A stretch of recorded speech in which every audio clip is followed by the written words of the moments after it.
Welcome to the Diverse Minds podcast, where we give you the tips, tools, and techniques you need to be a mentally healthy and inclusive leader. Each week, you'll hear about a variety of topics linked to mental health, well-being, and diversity that will enhance both your professional practice and personal well-being. Welcome to the 256th episode of the award-winning Diverse Minds podcast, and happy South Asian Heritage Month. The rest of this month will be dedicated to the celebrations, as South Asian Heritage Month runs from the 18th of July to the 17th of August, and it is in fact in its fifth year. And South Asian Heritage Month seeks to commemorate, mark, and celebrate all South Asian cultures, histories, and communities. The month seeks to understand the diverse heritage and cultures that continue to link the UK with South Asia. And before we start, have you watched my TEDx talk where I talk about my experience of navigating being South Asian and racism in the workplace and culture and mental health? It's all about that connection, and it's something you can watch in your break, as it's just 12 minutes long. The link is in the show notes, but I'll also give it to you here. It is TEDx Wolves, WOLVESLO.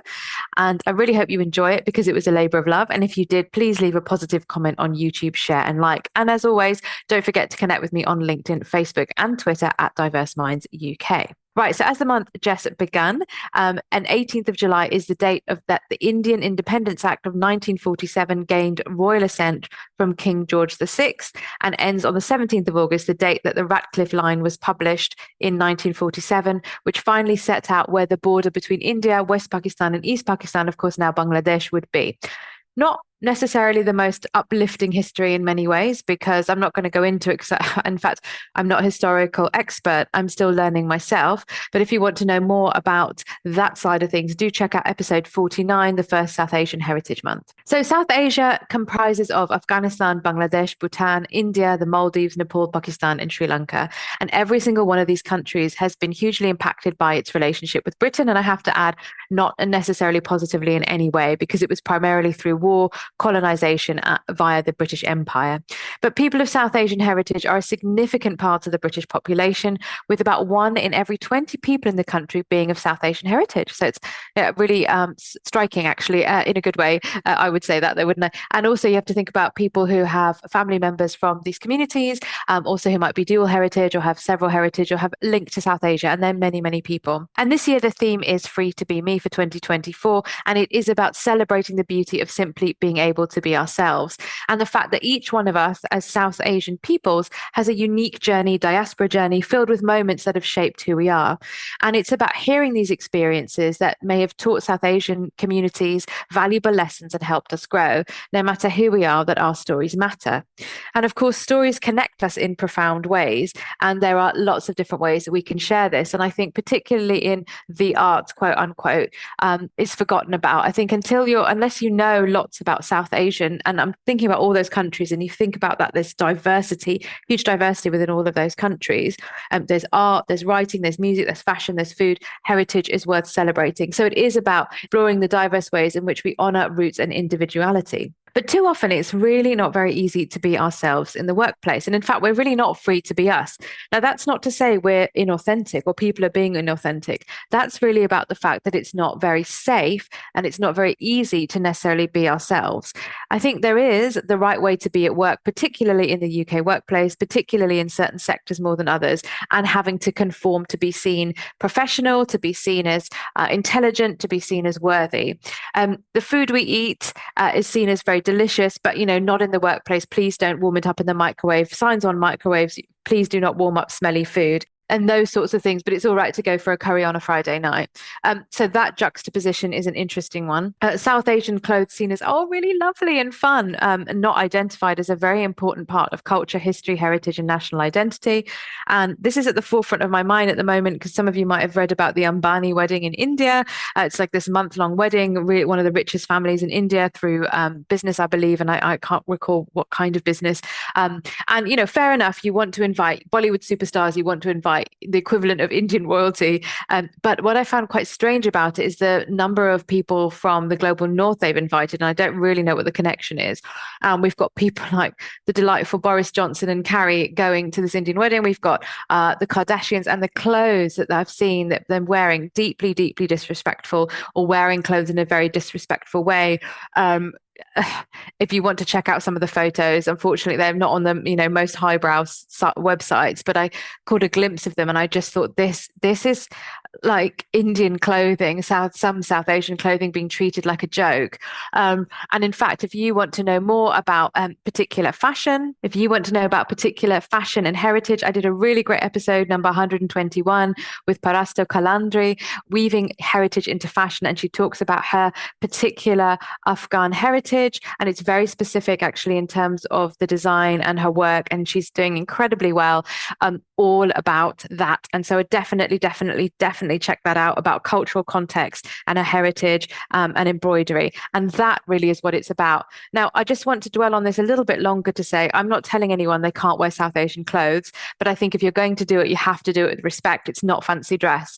So if that's the way people see it, and they're like, oh my gosh, do you wear a sari? That's so amazing. And people putting bindis on when they don't understand the religious context of that. So, me as someone who's not Hindu, I wouldn't wear a bindi because I wouldn't do it because that belongs to a religion that I'm not part of. If someone really wanted me to wear one, if I went to a Hindu wedding, yeah, of course I would. But I, as a routine thing, don't wear one. Of course, I have friends who are from the Hindu tradition and culture and wear them. I have total respect for that. But it's not fancy dress. It's not just a fun thing to stick on your head. There is, a huge meaning around it. So I think these things are really important. And then it's not easy to be you because you don't really want to get asked the questions. You don't want to have to explain things. And actually, it's not just like a cool little fun accessory. There's deep meaning behind many of the things that we do in our cultures. And as I mentioned briefly before, this idea of fun, and my dear friend Jonathan Ashlong-Lamptey talks about food, fun and flags, and do check out his work. And also he was with me on episode 200, the celebratory episode. But this idea, there's no understanding of colonial histories, and many of us are still processing this at the micro level, and I include myself in that. We might know the macro story, the big story, but I can't find out specific things around my family and why they didn't go over to what is now Pakistan in the horrific forced migration that was partition. And I don't know why, and I haven't got anyone to ask. So I'm still fathoming so much out. But if you're interested in telling your story for the month, I've done an episode 207, about ways to tell your story, because that's not always easy, but there are ways that you can be yourself without feeling vulnerable. And that's what that episode talks about. So I really hope you're enjoying the content of this podcast and you want to keep up to date. If you are, then why not join my newsletter? When you join my mailing list, you'll receive a free copy of my white paper on inclusive language and mental health.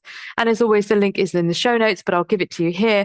It is bit.ly/ILMHCK. Right. So as I've mentioned, we need to think about things holistically. So if you're in a workplace and, it's a little bit late, and I think this year it does seem to be that not many people are really doing as much as they could do for South Asian Heritage Month. And I don't know whether that's because it falls in summer holidays or it's kind of crept up on people, but think about the identities that you want to represent and support. So remember, South Asia consists of 8 countries, and I've done a podcast episode number 203 about what kind of South Asian are you?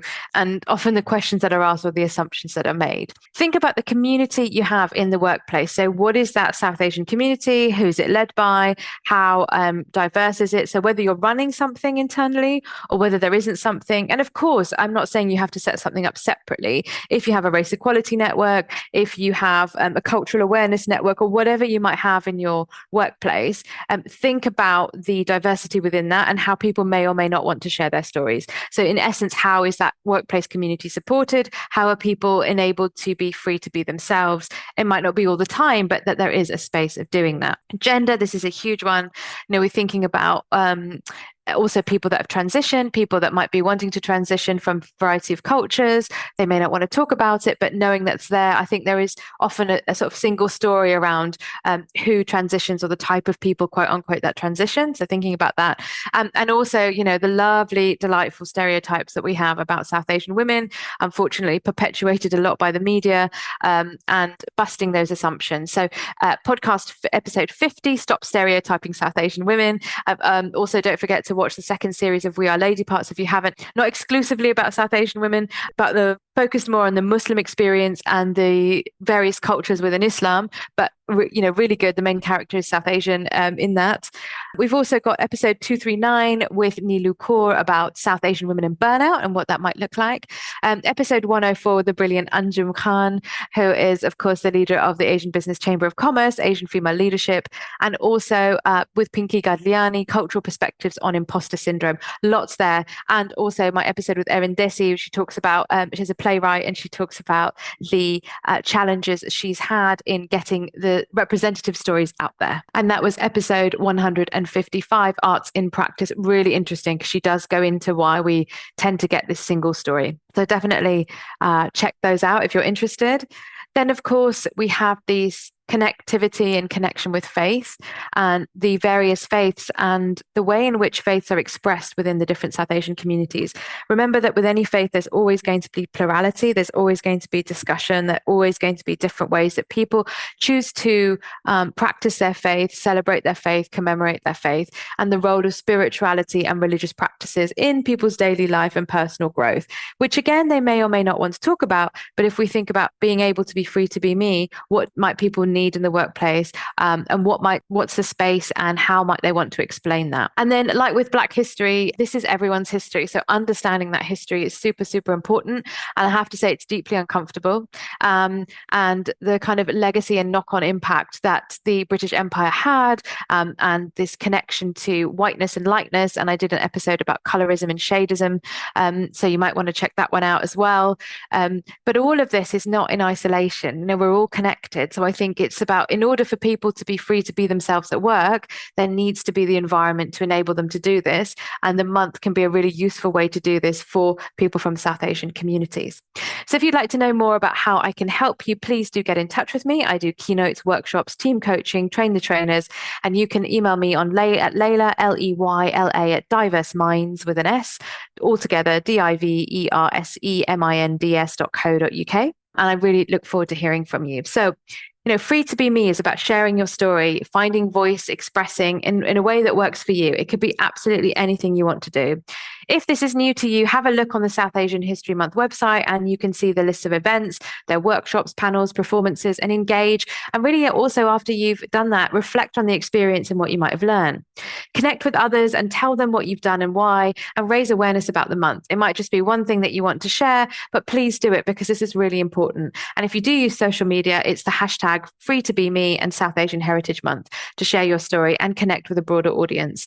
And also, you might like to get involved in organizing and supporting events, maybe next year, or something small in your workplace, and how you want to co-produce that with South Asian colleagues, if you don't identify as being South Asian yourself, to create a vibrant and exciting celebration and to get people out there and learning. So I really hope you've enjoyed this show. And if you have, please write me a review on Apple or Spotify. And I'd love to hear from you. And as listeners, and to make this super easy, I've created a place online where you can leave me a voice note anonymously called SpeakPipe, or you can leave your name if you choose. And the link is in the show notes, but I'll give it to you here. It is bit.ly/SPKPDMP.